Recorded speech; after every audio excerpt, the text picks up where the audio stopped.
So as we pick up with part 3 of DC versus Marvel, this is when we start to get into the idea that not everything is crazy battle high octane. Instead, we actually pick up with Jubilee and Tim Drake. Now, the funny thing about this is when Tim Drake was teleported to the room of Jubilee, they had begun talking with one another, and Jubilee had actually sort of fallen in love, even though it was a very, very short amount of time. Jubilee had always tried to find, Mr. Right, so to speak. Despite being a teenager, being a young girl, she was always a reflection of the teenage readers who were going through Marvel Comics at the time, which is one of the reasons why she was so popular. This was compounded with the fact that in the cartoon show X-Men the Animated Series, she was us as the reader in this universe of X-Men. She reflected us, the fans who were running around in this reality where things were absolutely insane. But after being teleported to a strange warehouse of sorts, both Jubilee and Tim Drake are forced to do battle against one another. And so, of course, again, because this is not a battle to the death, their goal isn't to kill each other.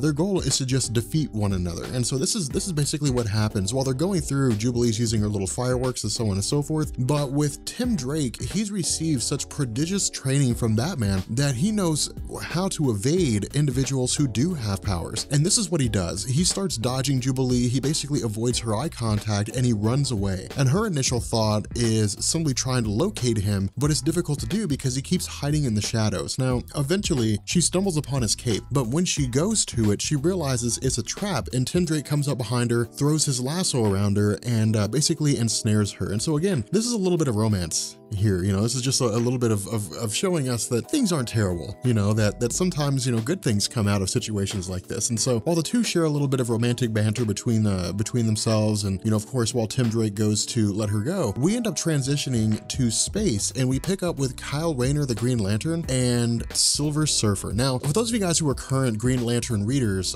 this may be something that you guys will really have been anticipating, because a battle between the Green Lantern and Silver Surfer is on par with the Incredible Hulk versus Superman, which is actually a conflict we'll see in this story, between Batman and Black Panther or Punisher or somebody like that. It just seems to make sense. It's just two similar characters. Green Lanterns deal with space, the Silver Surfer deals with space. It'd be interesting to see the battle between each other. Now, the one thing to also take note of here is that these two, Silver Surfer and Green Lantern, have met before. There was actually a story called Unholy Alliances that dealt with Hal Jordan, who was still operating under the mantle of Parallax, as the main enemy, and both Kyle Rayner and Silver Surfer joining forces to defeat Hal Jordan. The issue here is what Silver Surfer says is that the powers of these brothers, who are basically kind of screwing with reality, are well beyond even those of Galactus. And so because the Silver Surfer, is a herald of Galactus, and because he's used to such incredible power, the fact that these brothers have power that goes well beyond Galactus means that they're not to be trifled with. And so Silver Surfer and Green Lantern are kind of in a situation, from Surfer's perspective anyway, that they cannot avoid this conflict. And so this is really where Kyle Rayner's popularity came into play. And for those of you guys who don't know, Hal Jordan's comics just weren't selling, in really the 60s, 70s, 80s, and early 90s. For decades, they were just not selling, and try as they might, DC could not make him popular. And so what they did is they chose to write him out with the story Emerald Twilight, and they replaced him with Kyle Rayner. Kyle Rayner was a lot more popular because he was an artist, and he would use his Green Lantern ring to make all kinds of crazy things like what you're seeing here, where he has a giant horse and he has armor and so on and so forth, whereas Hal Jordan would use his ring to make like giant hands and fists and different things like that. The result is that the two of them, Silver Surfer and Kyle Rayner, basically charge at one another in something that's a little bit anticlimactic, and it results in this massive explosion, and Silver Surfer is completely unfazed, or seems to be completely unfazed. And so this is basically Marvel and DC telling us that the Silver Surfer is more powerful than Kyle Rayner. Now, something that I also want to address here is Kyle Rayner, the White Lantern, as it exists right now. If Silver Surfer were to go against Kyle Rayner as the White Lantern, it would be no contest. Silver Surfer would probably be obliterated. But, again, this is just another example of sort of inspiring debate. So I'm curious, leave a comment down below in terms of who you think would win, the Silver Surfer or the White Lantern, Kyle Rayner. I have a feeling a lot of responses will be White Lantern, Kyle Rayner, but what we do here is we switch over to Selina Kyle and Elektra. Now, this is one of the interesting situations, with this story, because these are characters who are both villains, but they could not be any more opposite. And what I mean by that is, while, Selina Kyle is very formidable in terms terms of her fighting abilities, she's not an assassin, but Elektra is. Elektra is a prodigious assassin, probably the best assassin in the world, and the result is that she's ruthless. She has no real qualms with killing people, and this is the point that she makes to Selina Kyle. You know, while the two of them are fighting one another, you know, Elektra is, at least originally, it seems to be bound by Selina and her whips, but Elektra turns the tables, and she basically hangs Selina Kyle off the edge, you know, with Selina Kyle hanging onto her whip, and then Elektra says, as an assassin, she has her own code of conduct. She has her own moral compass that she follows. She's only willing to kill those that she agrees to kill, but she's basically been forced into this situation, and she says that she will not kill Selina Kyle, but she still wants to win. And so the result is that she severs the rope. Selina Kyle collapses down, you know, falls into this giant thing of sand, and she basically falls unconscious, meaning that Elektra is now the victor in this situation. And so because the Daily Planet, you know, of course, is again under the control of J. Jonah Jameson, and it exists to sell itself, is basically keeping track of everything that's happened so far. And so what we know is that between the heroes and the villains from Marvel and DC who've been fighting one another, so far the battle is 3-3. It's deadlocked. You know, it's completely even. And we pick up with Lois Lane and Ben Reilly operating as Peter Parker.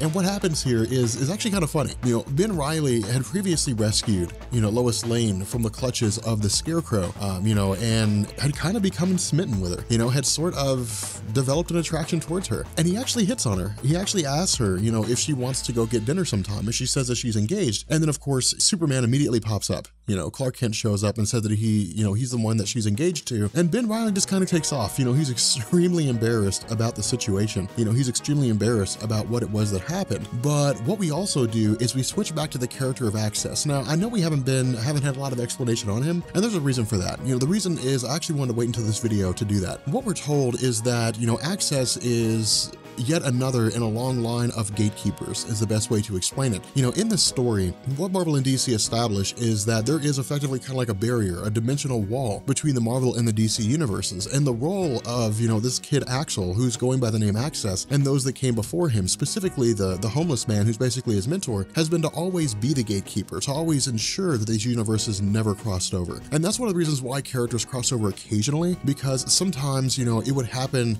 without Access knowing that it happened, and then they would go back to their respective universes, and that breach would be sealed. The result is that Access is kind of like this shard of both realities merged into a singular being, which explains why he's capable of jumping back and forth between the Marvel and the DC universes, which is actually something that we'll see come into play later on. But in truth, he's really just a plot device. You know, he's really just a way for Marvel and DC to kind of give themselves an out when it comes to the end of the story, something that we'll see they're in desperate need of, you know, by the time it's all said and done. But we end up switching, you know, out in space, and we pick up with Wolverine, and we pick up with Lobo. Now, one thing I also want to point out here is that these characters are being teleported. You know, Wolverine's being teleported by the brothers to the realm of Lobo. He's not simply just getting in a vehicle and taking off into space, but again, because this is being played so fast and loose, even if that wasn't the case, we would just kind of have to accept that Wolverine is in space right now fighting Lobo. But one of the big downsides here is that a majority of this conflict actually takes place off panel. You know, with Wolverine having a healing factor and having adamantium claws, adamantium is the strongest metal in existence. And what Marvel and DC seem to be saying here is that it's the strongest metal in existence, whether it's Marvel or DC. And that's exactly what happens. He basically takes the fight, of course, with his healing factor. He's able to deal with the blows of Lobo, and they start fighting each other behind a bar. And the result is we don't see a lot of what happens. We don't really see who it is, you know, I guess how Lobo's defeated. All we know is that Wolverine is the person who comes out on top smoking a cigar. And this isn't really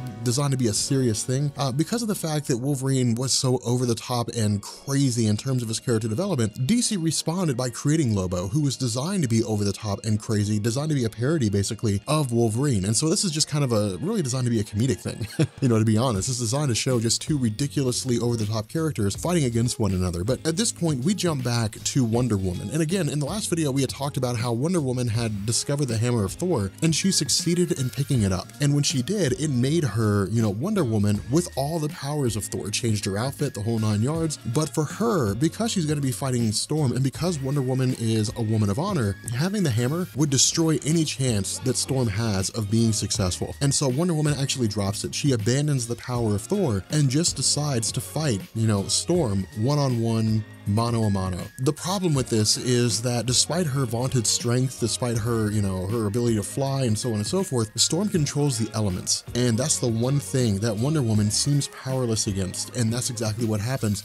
Storm starts calling down the power of electricity, and she just keeps shocking, Wonder Woman over and over again. But what also happens here is Storm begins to develop a respect for Wonder Woman. Now, it's not to say they didn't have a respect for each other before, but with Storm, because she is, such a strong female character, it's kind of extending that. With Wonder Woman being from Themyscira, because she's raised or was raised in a society where it was predominantly women, and it was women those women having a sort of a code of honor among themselves, it extends to both Storm and Wonder Woman herself, and so Storm sees her very much not as really a biological sister, but as, a sister on a very personal level, in the sense that they formed a kind of bond here, that they have respect for one another. And so in the end, Storm proves to be successful against Wonder Woman, and in the end, she kind of cradles her in her arms and apologizes for attacking her in such a way, but Storm of course comes out on top here. And so what we do is we switch to Greenwich Village, and we pick up with Superboy Connor Kent, and we pick up with Ben Reilly. Now, because of the fact that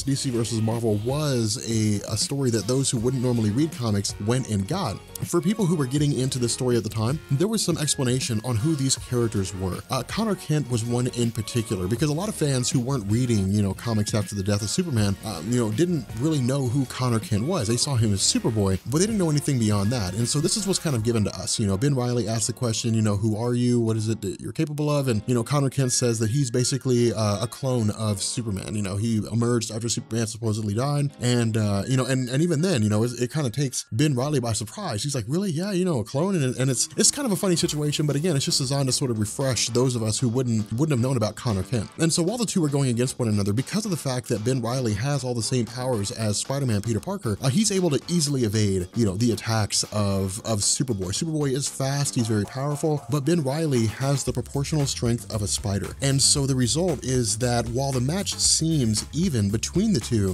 what ends up happening here is Ben Reilly basically outwits Connor Kent. He stands in front of an electrical generator, and when Connor Kent comes charging towards him, Ben Reilly jumps out of the way and then covers him in impact webbing and allows Superboy to be electrocuted to the point where it basically just knocks him out. And so what we do here is we switch to downtown Metropolis, and we pick up with Professor Hulk. Now again, this is the Incredible Hulk with the mind of Bruce Banner, but it costs a portion of his strength. So this is not a full-powered Incredible Hulk. And that's a very important difference to distinguish here, because in this conflict, Metallo, the villain of Superman, is basically wreaking havoc in downtown Metropolis and fighting against the Hulk. And so, what ends up happening is that while the Hulk at least seems to be taking on Metallo, Superman makes his appearance known, the two of them team up, they defeat Metallo, but then they're teleported away to, the middle of nowhere, and they start fighting against one another. The battle actually seems extremely even between the two, and the result is that Superman actually comes out on top here. But what he says is that it took everything he had to take the Incredible Hulk down. Now, this is why I say this is so important, because if this had been like Savage Hulk, if this had been the Incredible Hulk from the Onslaught saga, whose mind was removed from the influence of Bruce Banner by Jean Grey, he probably would have taken Superman out. He probably would have taken him out pretty easily, to be quite frank. But because of the fact that this is Professor Hulk, because his strength has been reduced, Superman still had to use everything he had. And so once Professor Hulk is knocked unconscious, Superman basically just lies in wait. And so what we do is we switch back to Manhattan, and we pick up with Batman and Captain America. Now, as the two of them are going against one another, Captain America is actually getting really frustrated with Bruce Wayne. And the reason why is because Bruce Wayne is a prodigious fighter when it comes to, hand-to-hand combat, as well as using his surroundings. And in fact, Bruce Wayne's ability to meld into the shadows is really his strong suit here. And this is what happens. Captain America is great when it comes to fighting a foe he can see. He's terrible when it comes to fighting a foe he cannot see. And Bruce Wayne picks that up and begins using it to his advantage. The problem with this is that because the two are so evenly matched, Captain America comes to the conclusion that one, they've been fighting for hours, and two, they would probably end up fighting for days. And so what he says is that their efforts are probably better suited forward and finding a way to stop the brothers from screwing with reality as opposed to fighting themselves. But in the midst of, this conversation between the two of them, the sewer system is flooded with water. And while Captain America does try to throw his shield to, incapacitate Batman, he ends up missing. But Batman ends up hitting Captain America with one of his batarangs. And so, Steve Rogers is immersed in this water and seems to be drowning. And so while Batman does make it to the top, he swims back down, he grabs Steve Rogers, and he brings him back to the surface. The problem here is that because Steve Rogers was unconscious, even if only for a moment, Batman was basically declared the victor. But what ends up happening is that as they emerge from the sewer system, they're greeted by Access and his mentor. And this is basically where Access provides an explanation. He simply says that he is a character who represents a gateway between these realities. He represents a way for, Batman and Captain America to figure out, I guess, gain a better understanding of what's going on with these brothers. But what ends up happening is that while they are in the middle of this conversation, the two brothers join hands with one another, and the two brothers stop existing as individuals and they emerge as a singular entity. And what this did is it allowed Marvel to go forward, allow Marvel and DC to go forward, creating something called the Amalgam Universe. Now, with that being said, we're going to bring this video to an end, and we'll actually pick up with what the Amalgam Universe is, because in the next video, we'll run over it, but I'm not going to go super in-depth into it, just because, the Amalgam Universe was actually pretty huge. There was a lot to it, but anyway, I'm going to go ahead and bring this to an end. Make sure you guys hit the sub button if you're new here, become part of the Rob Corps. Make sure you hit the like button, and make sure you guys leave a comment. Let me know what you guys think about this series so far.